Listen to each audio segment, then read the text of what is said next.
Good morning students. जो हमारा chapter third चल रहा था बिजनेस एनवायरनमेंट, उसी का नेक्स्ट टॉपिक पढ़ते हैं आज।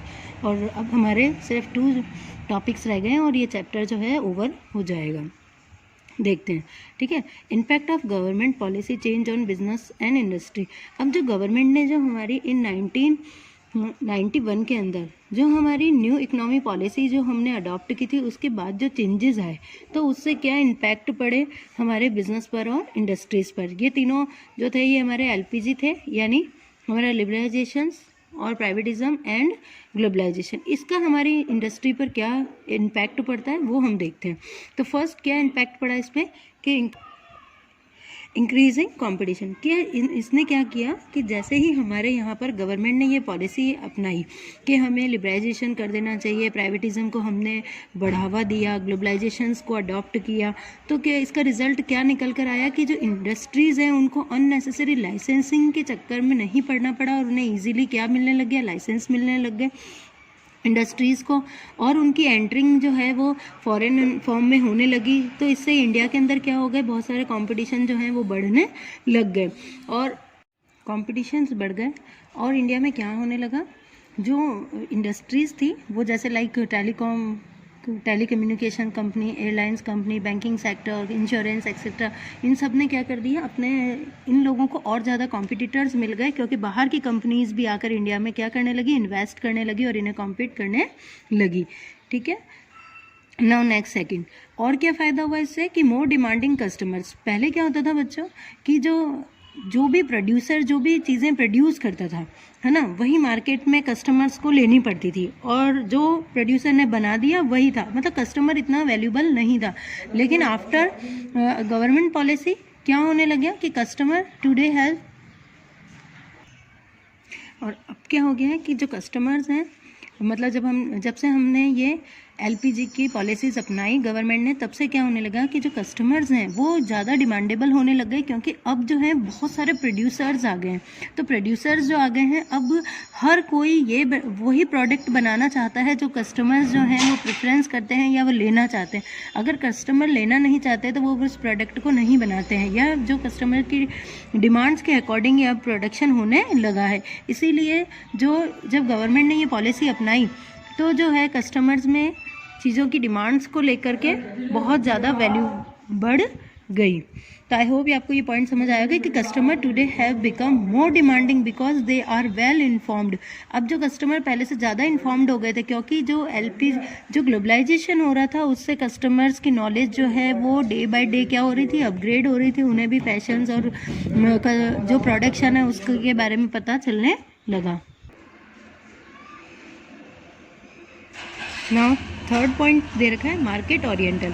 अब जो है पहले क्या होता था बच्चों कि earlier firm use to produce first and go to the market for sale later. पहले क्या मतलब होता था कि फर्म जो है पहले चीज़ें बना लेती थी, उसके बाद उसे मार्केट में बेचने जाती थी। लेकिन अभी मैंने बताया कि जैसे कस्टमर जब अवेयर्स हो गए तो क्या होने लगा कि प्रोडक्शन ओरिएंटल न रह करके मार्केट कैसा हो गया, अब जो मार्केट है अब कस्टमर ओरिएंटल होने लग गया है। It's rapidly change. ऐसा कैसे होने लगा कि in other word they had production Orient marketing operations. In a fast changing world, there is a shift to market orientation in as much as the firm have to study and analyze the market first and produce goods accordingly. अब क्या होने लगा है कि जो market है वो कैसा हो गया है, मार्केट ओरिएंटेशन का मतलब यहाँ हो गया कि अब जो है कस्टमर के अकॉर्डिंग मार्केट को पहले सर्वे किया जाता है कि कस्टमर क्या चाहता है और उस कस्टमर के अकॉर्डिंग ही पहले फर्म जो है स्टडी करती है, एनालिसिस करती है मार्केट को और उसके बाद ही चीज़ों को क्या करती है, प्रोड्यूस करती है। तो आई होप आपको बच्चों ये पॉइंट समझ में आया होगा।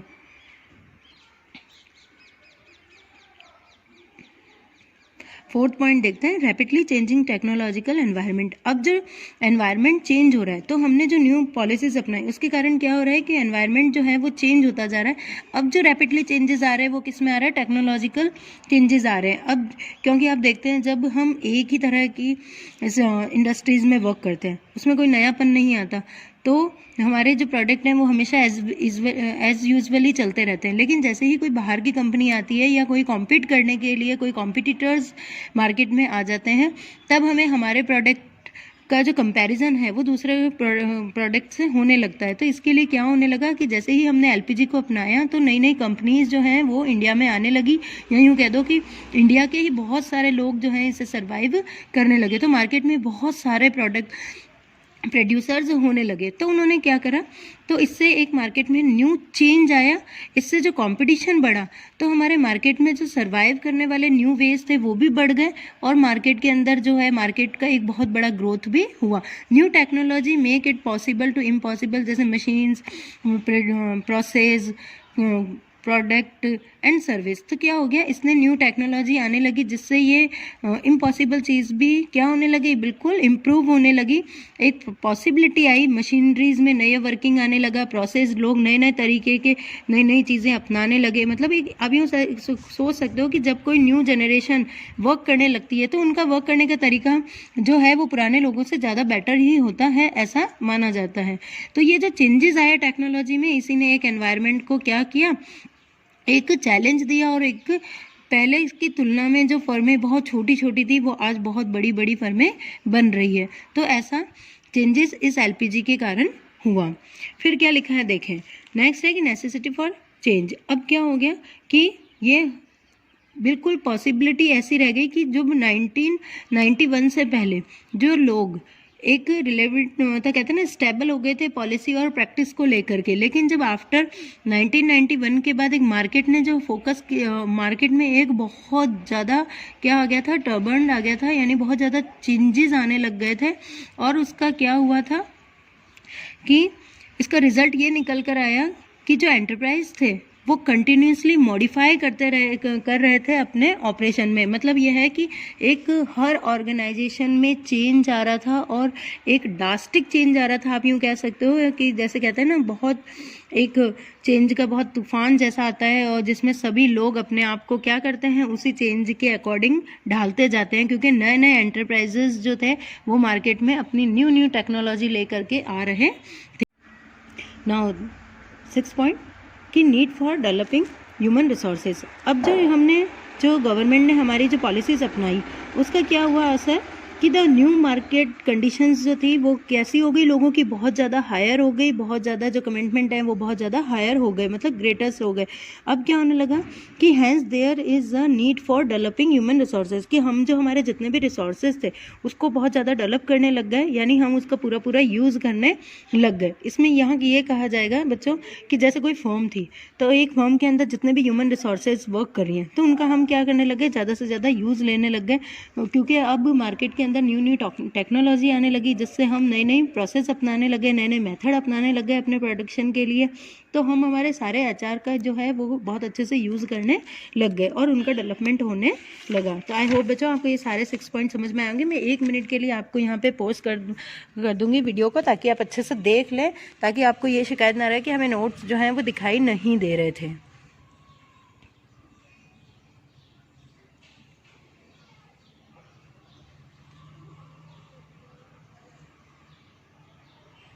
आई होप बच्चों आप सबको सारी बातें और सारी चीज़ें समझ में आ रही हैं।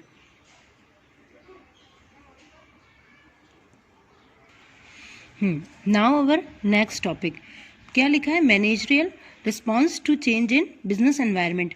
अब तक आपने सारा देख लिया कि हमारी गवर्नमेंट ने जो एलपीजी को अपनाया उससे हमारे क्या चेंजेस आए, किस तरह से हमने हमारे मार्केट को अडॉप्ट किया, या मार्केट में किस तरह से मैनेजर्स ने वर्क किया। तो अब जो ये मैनेजरल देखेंगे, इसका मतलब क्या होता है कि जो हमारा एक इंडस्ट्री के अंदर या एक ऑर्गेनाइजेशन में मैनेजर्स ने क्या स्टेप उठाए, क्योंकि हमारा जो हम पढ़ी बिजनेस मैनेजमेंट कर रहे हैं, तो इसमें जो मैनेजर्स वर्क थे उनकी क्या रिस्पॉन्सिबिलिटीज थी या उनका क्या रिस्पॉन्स रहा इस एनवायरनमेंट में जो चेंजेस आए, यानी जो हमारी 1991 की जो पॉलिसीज से हमारे एनवायरनमेंट में क्या चेंज आया वो हम देखेंगे। इससे क्या हुआ बच्चों, सबसे पहले जो है वो डाइवर्सिफिकेशंस स्प्री। इसका मतलब क्या हुआ बच्चों कि सबसे बड़ा ड्रास्टिक जो है इसका मतलब होता है डाइवर्सिटी आई, मतलब काम करने के तरीकों में इंडस्ट्रीज़ के चेंज आया, डाइवर्सिटी आई। पहले क्या होता था बच्चों, लोग एक इंडस्ट्री में ही वर्क करते थे, वो अदर कहीं इन्वेस्ट नहीं करते थे, क्योंकि वो अपनी एक कंपनी पर ही फेथ करते थे, क्योंकि इतनी ज़्यादा कंपनियाँ थी नहीं, क्योंकि गवर्नमेंट ने किसी को फ्री छोड़ा नहीं था। लेकिन जैसे ही लिबरलाइजेशन हुआ, प्राइवेटिज्म हुआ, तो उससे क्या होने लगा, अब जो कंपनीज़ हैं वो कुछ पैसा एक जगह इन्वेस्ट करती है, फिर कुछ पैसा दूसरी जगह इन्वेस्ट करती है। इस तरह से वो अपने पैसों का डाइवर्सिटी करके चलती है, ताकि उन्हें कोई चेंजेस ना हो, और फ़ायदे जो है उन्हें जहाँ ज़्यादा लग रहा हो वो वहीं पर अपनी जो है मनी को इन्वेस्ट करती थी। इस तरह से बहुत ज़्यादा वाइल्डनेस आई, और मतलब बहुत डाइवर्सिटी हमारे इंडस्ट्री में आई। जैसे आप इसका एक एग्जाम्पल देख सकते हैं, रिलायंस, जो रिलायंस कंपनी है केवल एक उसमें ही नहीं है, पेट्रोलियम में ही नहीं रह गई है, इसने अपने टेक्सटाइल में भी डील किया है और पेट्रोकेमिकल्स में भी डील किया है, ये आईटी सेक्टर में भी डील कर रही है और कम्युनिकेशंस में भी डील कर रही है। तो एक जो कंपनी है वो उसने भी अपनी वेराइटीज़ जो है वो बढ़ा दी है, यानी डाइवर्सिटी कर दी है अपने प्रोडक्शन को। तो ये फ़र्क पड़ा कि मैनेजर्स को ये समझ आने लगा कि हमें हमारे जो इंडस्ट्री है उसको किस तरह से जो है ग्रोथ करना है, उसे किस तरह से फैलाना है।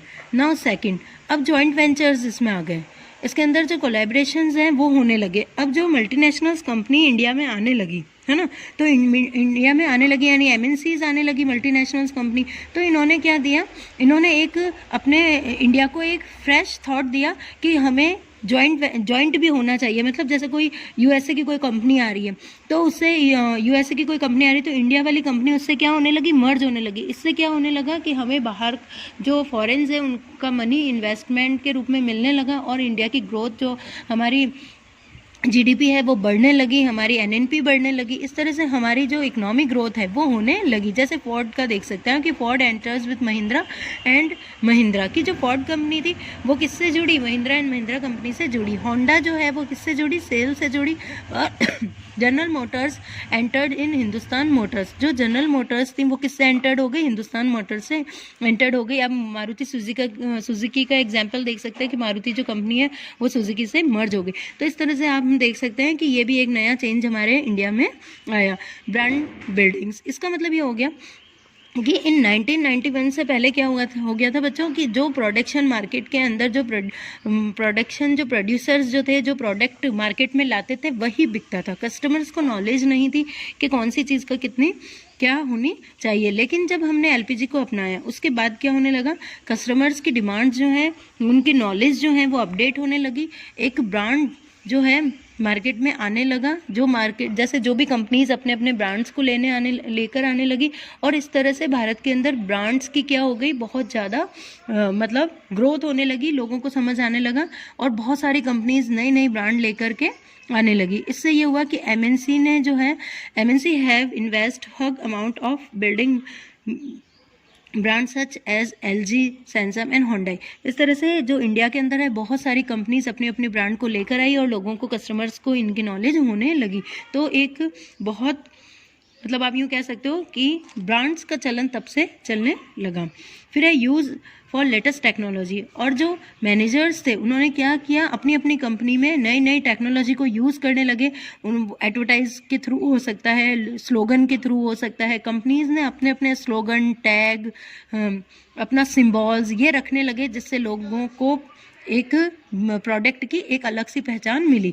Use the latest technology has become the slogan of the successful companies, की लोगों ने अपनी कंपनी का स्लोगन रखा, सक्सेसफुल जो भी कंपनीज थी। And the best example cellular phone का, अब इसमें बहुत अच्छे से एग्जांपल देख सकते हैं। आप देखते हैं नोकिया की ट्यून आते ही हमें नोकिया ब्रांड दिमाग में आ जाता है जब अगर फ़ोन में बजती है, तो आप इस तरह से देख सकते हैं। LG है ना, तो जो आप उनका स्लोगन मतलब कुछ कोटेशन से ही आप उन्हें पहचान जाते हैं कि हाँ ये इसका है। जैसे अमूल का टेस्ट ऑफ इंडिया, इस तरह से आप इनके स्लोगन्स देख सकते हैं, ठीक है। एंड नाउ नेक्स्ट बच्चों, इसको रहने देना, इसको देख लेना कि कस्टमर फोकस। अब कस्टमर्स किस पर फोकस करने लगे, मतलब जो अब जो मैनेजर्स हैं वो किस पर फोकस करने लगे, वो कस्टमर्स पर फोकस करने लगे। अब जो प्रोडक्शन में प्रोड्यूसर्स इंपॉर्टेंट ना रह करके कौन इंपॉर्टेंट हो गए थे, कस्टमर्स। कि कस्टमर क्या चाहता है, कस्टमर्स की नीड क्या है, कस्टमर्स की फैशन अभी क्या चल रही है, कस्टमर क्या डिमांड करते हैं, उन्हीं को सेटिस्फाइड करने और उन्हीं की नीड्स को कंप्लीट करने में अब सारी इंडस्ट्री लग गई थी। There has been increasing attention to customers need and their satisfaction. अब सारा ध्यान किसके अंदर बढ़ गया था, लोगों के यही कस्टमर्स को अटेंशन देने में, उनकी नीड्स को पूरा करने और उनको सेटिस्फाई करने में लग गया था। इस तरह से जो है इस एनवायरनमेंट के जो चेंजेस से हमारे मैनेजर ने अपना अपना रिस्पॉन्स अपनी अपनी इंडस्ट्रीज़ को दिया। तो आई होप बच्चों आपको ये पॉइंट्स जो हैं वो सब समझ में आए होंगे। जैसे न्यू पॉलिसीज़ आ गई मार्केट में, देखो कि मार्केटिंग रिसर्च होने लगा, एडवर्टाइजिंग होने लगी, सेल्स प्रमोशन हो, टेक्निक्स यूज़ करने लगे।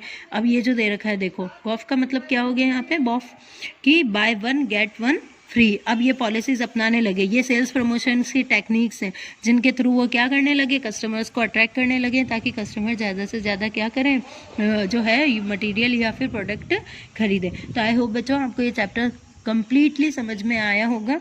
फिर भी कोई पॉइंट समझ में नहीं आया बच्चों तो आप मुझे कमेंट में बोल देना। तो कल इसकी केस स्टडी करेंगे। आज ये चैप्टर फुल्ली फिनिश हो गया है।